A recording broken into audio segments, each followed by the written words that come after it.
नमस्कार, स्वागत है आपका बिहार समाचार में। बिहारियों के लिए आज कई प्रमुख खबरें सामने आ रही है। साथ ही तेजस्वी यादव ने कई बड़ी घोषणाएं कर दिए हैं। साथ ही नीतीश कैबिनेट ने आज नियोजित शिक्षकों के लिए कई बड़े फैसले ले लिए। तो आज के बिहार की प्रमुख खबरों पर बात करेंगे। इससे पहले आपसे एक छोटी सी अनुरोध है, कृपया वीडियो को एक प्यारा सा लाइक अवश्य कर दीजिएगा। आपका लाइक करना ही हमारी मेहनत का फल होता है।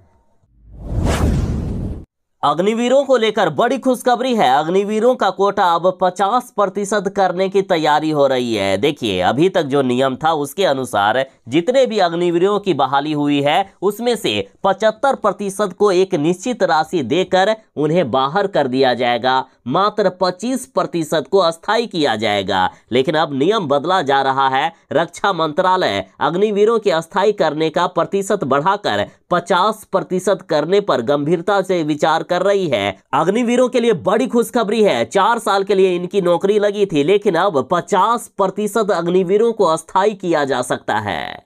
और साथ ही अग्निवीर भर्ती के लिए उम्र सीमा भी बढ़ाने पर विचार किया जा रहा है। अभी अग्निवीर बहाली के लिए न्यूनतम उम्र सीमा 17.5 साल और अधिकतम आयु 21 साल है। इस आयु सीमा को बढ़ाकर 23 साल किया जा सकता है। सेना ने इस तरह का एक प्रस्ताव सरकार को भी भेज दिया है।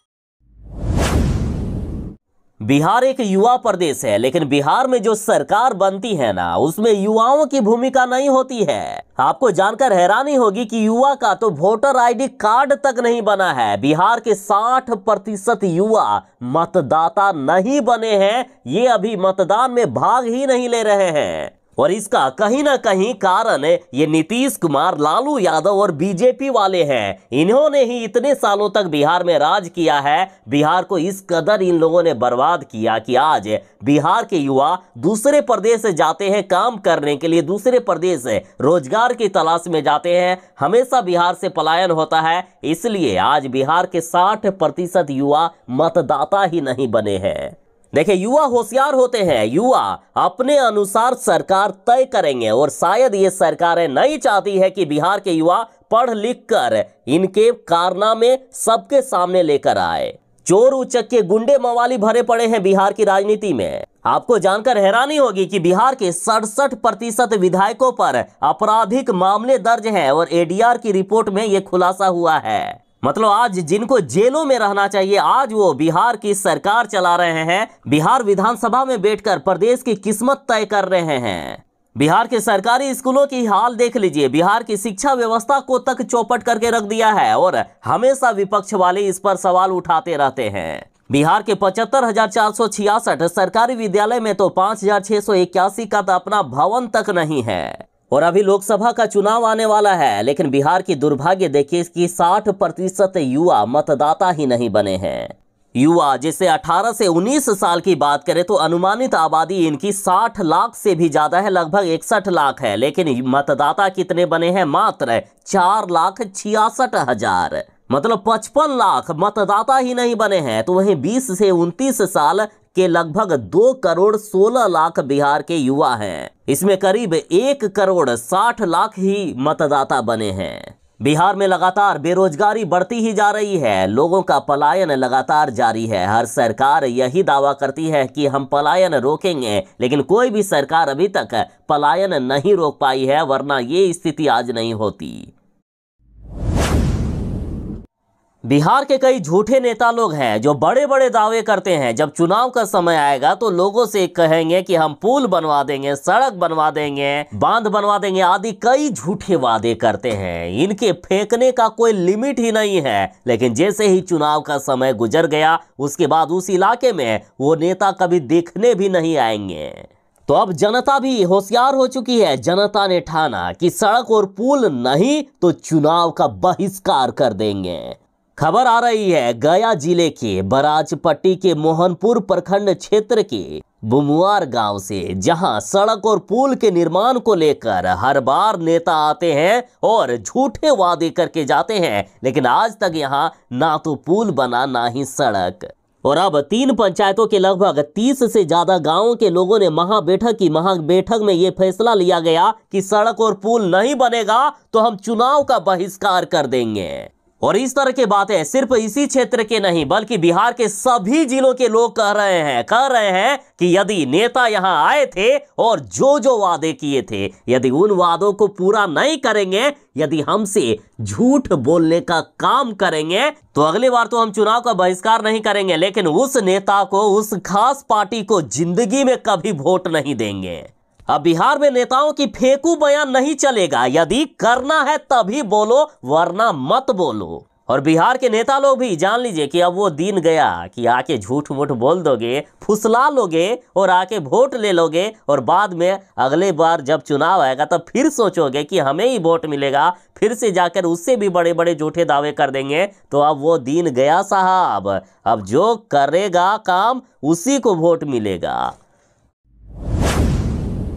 बिहार के साथ देशवासियों के लिए जरूरी सूचना, यदि आप स्मार्टफोन यूज करते हैं तो जरा सावधान हो जाएं, क्योंकि 1 अक्टूबर से कोई भी व्यक्ति 3 सिम से ज्यादा नहीं रख सकता है। यदि आपके पास 2 सेल फोन है, यदि उसमें 2-2 सिम कार्ड लगते हैं, यानी 4 सिम कार्ड की यदि आपकी जरूरत है, तो आपके नाम पर एक आईडी पर मात्र 3 सिम कार्ड ही एक्टिव हो सकता है। जिनका अभी 3 से ज्यादा सिम कार्ड एक्टिव है उनका एक्टिव रहेगा, यदि बंद हो गया तो दोबारा वो चालू नहीं होगा। लेकिन 1 अक्टूबर से नया नियम लागू हो रहा है कि 1 अक्टूबर से साइबर अपराध के बढ़ते खतरे को देखते हुए दूरसंचार मंत्रालय ने एक आईडी पर 3 से अधिक सिम कार्ड निर्गत करने पर प्रतिबंध लगा दिए हैं। नया नियम 1 अक्टूबर से बिहार समेत पूरे देश भर में लागू हो जाएगा। वर्तमान में एक व्यक्ति की आईडी से अधिकतम 9 सिम कार्ड देने का प्रावधान है, लेकिन अब मात्र 3 सिम कार्ड ही दिया जाएगा। तो वहीं थोक में सिम लेने के लिए अब अलग से बिजनेस श्रेणी तय कर दी गई है। इसके तहत सिम लेने पर ग्राहकों को कॉर्पोरेट पहचान संख्या या जीएसटी पंजीकरण वाला प्रमाण पत्र समेत अन्य दस्तावेज देना होगा। साथ ही अब गुम या बंद पड़े सिम को चालू करवाने के लिए ई-केवाईसी या डिजिटल केवाईसी का पहचान अनिवार्य कर दिया गया है, लेकिन बंद नंबर को 90 दिन तक दूसरे को आवंटित भी नहीं किया जाएगा। अब ये सिम तभी सक्रिय होगा जब ग्राहक के फोटो और नाम पता समेत संपूर्ण विवरण वाले प्रमाण पत्र का मिलान कर लिया जाएगा।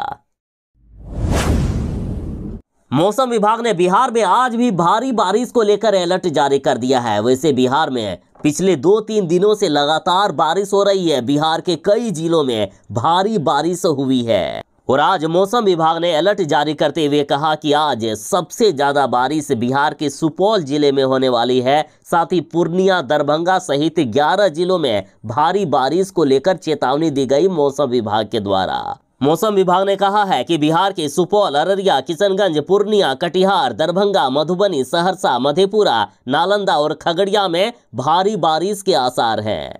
साथ ही मौसम विभाग ने कहा है कि बिहार के कैमूर, जहानाबाद, गया, भोजपुर, बक्सर, अरवल, रोहतास और औरंगाबाद में मध्यम दर्जे की बारिश हो सकती है। नीतीश कुमार और लालू यादव को दूसरे राज्य में हो रहे अपराध और बलात्कार और महिलाओं के साथ हो रहे दुर्व्यवहार की घटनाएं दिखेंगे, लेकिन बिहार में चाहे कोई मर भी जाए इनके मुंह से एक शब्द तक नहीं निकलता है। आखिर बिहार में इससे बड़ा जंगल राज क्या होगा? देखिए, नीतीश कुमार और तेजस्वी यादव की सरकार में जनता सुरक्षित है ही नहीं। कुछ दबंगों ने दलित महिला को निर्वस्त्र करके पीटा है और मुंह पर पेशाब भी कर दिया। यदि राष्ट्रीय जनता दल की ही बात करें तो देखिए, राजद के ट्विटर अकाउंट पर जहां हर मिनट कुछ ना कुछ अपडेट आते रहता है, हर घंटे ये लोग दूसरे राज्य पर हो रही घटनाओं को ट्वीट करके बताते रहते हैं, लेकिन बिहार में इतनी बड़ी घटना हो गई, एक शब्द नहीं बोले हैं इन लोगों ने। तो क्या साहब, जो जनता आपको वोट देकर आज इस पोजीशन पर पहुंचाई है, उस जनता की जान की कीमत, उस जनता की इज्जत की कीमत कुछ नहीं है आप लोगों के सामने। खबर है बिहार के पटना जिले के खुसरूपुर के मोसिमपुर गांव की। देखिए, अस्पताल में भर्ती पीड़िता के अनुसार गांव के एक दबंग अपने बेटे तथा 4 सहयोगियों के साथ मिलकर शनिवार की देर रात पीड़िता के घर पर आई, महिला को जबरन अपने घर ले गए, महिला को निर्वस्त्र करके लाठी डंडे से बुरी तरह से पीटा। उसके बाद अपने बेटे को महिला के मुंह पर पेशाब करने को कहा। पीड़िता ने बताया कि किसी तरह वह जान बचाकर भागी। पीड़िता के परिवार के एक सदस्य ने बताया कि महिला ने 1500 रुपए ब्याज पर लिए थे। पीड़िता ने ब्याज और मूलधन दोनों लौटा दिए। उसके बाद भी पैसे बकाया होने की बात कही जा रही थी रुपए नहीं देने पर गांव में नंगा घुमाने की धमकी दी जा रही थी और ये सारी बातें पीड़िता ने पुलिस को भी बताए थे, लेकिन पुलिस वालों ने कोई कार्रवाई नहीं की और अब जाकर इतनी बड़ी घटना हो गई। हालांकि पुलिस वाले मामले की जांच कर रहे हैं और दोषी पर कार्रवाई करने की बात कह रहे हैं। आखिर बिहार का शिक्षा विभाग कब सुधरेगा? क्या के पाठक जी, आखिर कब बिहार के सरकारी स्कूल के शौचालय साफ सुथरा नजर आएंगे? आदेश जारी हुए महीने भर से भी ज्यादा समय हो गया है, लेकिन देखिए अभी भी स्कूलों में एजेंसियों के द्वारा सरकारी स्कूलों के शौचालय की साफ सफाई नहीं हो रही है। दूसरे जिले की तो बात छोड़ दीजिए, यदि राजधानी पटना की बात करें तो पटना में मात्र 25% स्कूलों में ही एजेंसियों ने शौचालय की साफ सफाई करना शुरू किया है। बिहार के सभी 38 जिलों के लिए अलग अलग एजेंसी है, लेकिन अभी भी विद्यालय का शौचालय गंदा ही रहता है। पटना जिले के 75% सरकारी स्कूलों में अब भी शौचालय की साफ सफाई भगवान भरोसे ही है। ज्यादातर विद्यालयों में शौचालय बना हुआ है, लेकिन गंदगी और जर्जर हालात के कारण वो लायक नहीं है उसको यूज करने के। विद्यालय के बच्चे, खास करके लड़कियां, ये कहती है कि जरूरत पड़ने पर हम घर चले जाते हैं। कई छात्र छात्राएं कहते हैं कि विद्यालय में जो शौचालय है ना, उसके अगर बगल से भी पास हो तो भी गंध करता है, तो उसमें आखिर घुसे कैसे? 1 सितंबर से ही एजेंसियों को शौचालय की साफ सफाई करने का काम दिया गया है, लेकिन अभी तक थोड़ा सा भी काम नहीं हुआ है। स्कूलों में छात्र छात्राओं के शौचालय के साथ शिक्षिकाओं के शौचालय की भी हालत बहुत खराब है। कुछ ऐसे स्कूल हैं जहां शिक्षकों ने अपने लिए जो शौचालय बनवाए हैं उसे साफ तो करवा देते हैं, लेकिन बच्चों के लिए जो शौचालय बने हैं वो इतने गंदे हैं ना कि पूरे स्कूल में दुर्गंध फैला हुआ रहता है। के पाठक जी, जब से आप शिक्षा विभाग के अपर मुख्य सचिव बने हैं, शिक्षा विभाग में क्रांति सी आ गई है, तो अब शौचालय की भी स्थिति ठीक करवा दीजिए।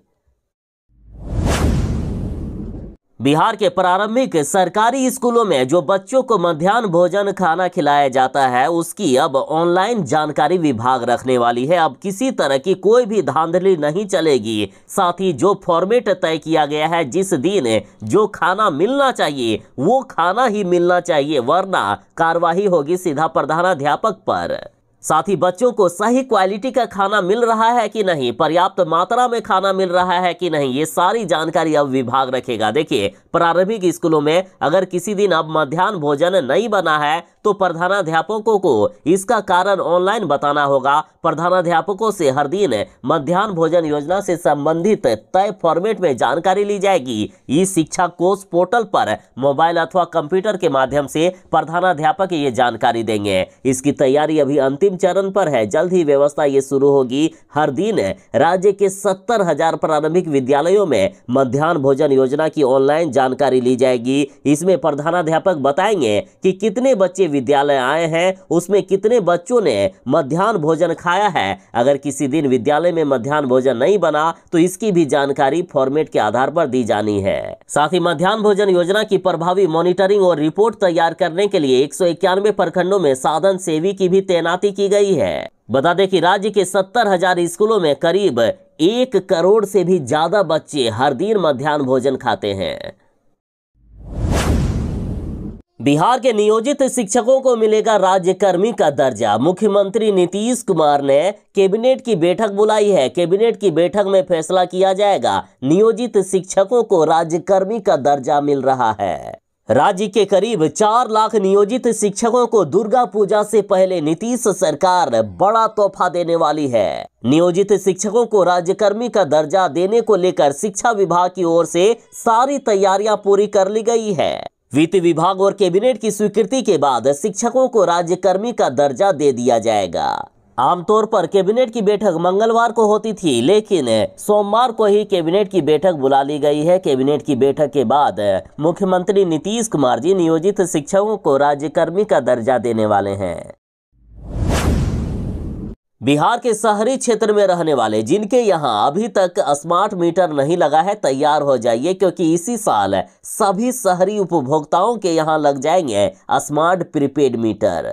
बिजली कंपनी ने 18 लाख शहरी उपभोक्ताओं के यहां स्मार्ट मीटर लगाने का लक्ष्य तय किया है। शहरी इलाकों में स्मार्ट प्रीपेड मीटर लग जाने के बाद ग्रामीण इलाकों में स्मार्ट मीटर लगाने की प्रक्रिया में तेजी आएगी। देश का पहला ऐसा राज्य बिहार है जहां स्मार्ट प्रीपेड मीटर लगाया जा रहा है और इससे बिजली कंपनी और सरकार को खूब फायदा हो रहा है, जिससे बिजली की भी सुविधा जनता तक अब ज्यादा पहुंच रही है। बिजली कंपनी को फायदा होने से उपभोक्ताओं तक कई तरह की सुविधाएं पहुंचेगी, साथ ही बार बार बिजली कटने की समस्या से भी छुटकारा मिलेगी।